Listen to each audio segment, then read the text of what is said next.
दर्शक दीर्घा में उपस्थित सभी आदरणीयों को, गाजी जी को, जिन्होंने इतनी भयंकर त्रासदी के बावजूद यहाँ आए,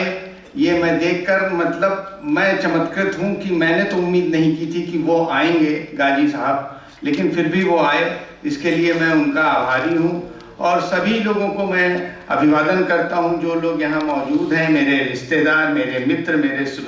शुभचिंतक, और डॉक्टर अर्पणधर दुबे जी का भी मैं बहुत शुक्रगुजार हूँ जो कि वो अपने व्यस्त कार्यक्रम से समय निकाल कर यहाँ आए और मेरे कार्यक्रम की शोभा बढ़ाए। तो मैं अब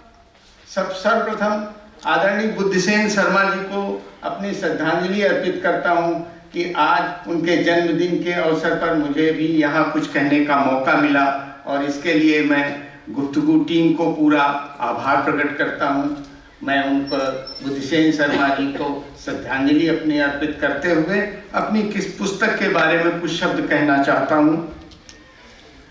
मैंने अपनी पहली रचना तरंगड़ी लिखी, उसके बाद फिर मैंने छंद पर आधारित अंतर्नाद लिखा, जिसमें मात्रिक छंद, वार्णिक छंदों के बारे में और उन पर आधारित अपनी स्वरचित रचनाओं को उसमें संग्रह किया।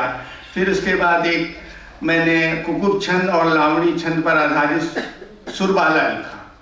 इसके बाद मुझे लगा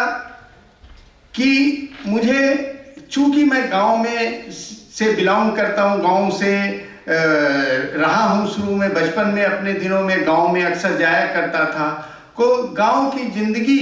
वो दिन रात मेरी जिंदगी वो गांव की आज भी मेरी आंखों में घूमती रहती है। वहाँ बिताए हुए दिन, वहाँ सभी चीज़ें मुझे हमेशा जैसे मुझको बुलाते रहते हैं, मुझको ढूंढते रहते हैं, और मैं भी वहाँ सोचता हूँ कि वहीं अपना समय बिताऊं। लेकिन अब वर्तमान परिस्थितियों में मेरा ये संभव नहीं है कि मैं शहर छोड़ के वहाँ जा सकूं।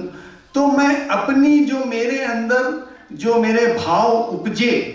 वो जो मेरा दर्द था गांव के प्रति, जो गांव की समस्याओं को मैंने निकट से देखा, जो गांव की चीज़ों को मैं, खुशियों को भी जो मैंने अनुभव किया कि गांव का आदमी इतनी विकट परिस्थितियों में रहते हुए भी छोटी सी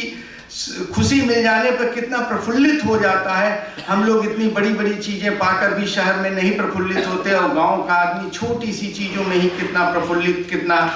खुश हो जाता है। उन चीज़ों को मैंने जो अनुभव किया था अपनी किताब के माध्यम से मैंने उनको इसमें लिखने का प्रयास किया, इसमें संग्रहित करने का प्रयास किया। और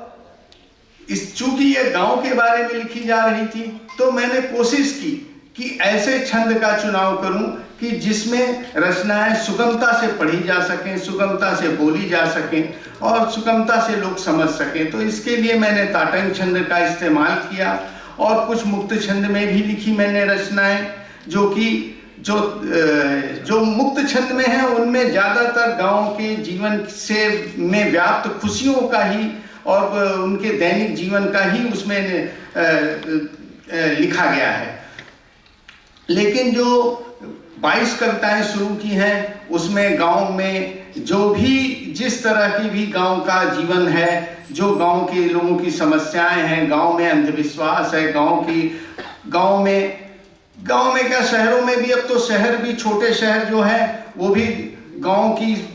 जितनी समस्याएं हैं वो शहरों के लोग भी अनुभव कर रहे हैं। जैसे कि गांव का आदमी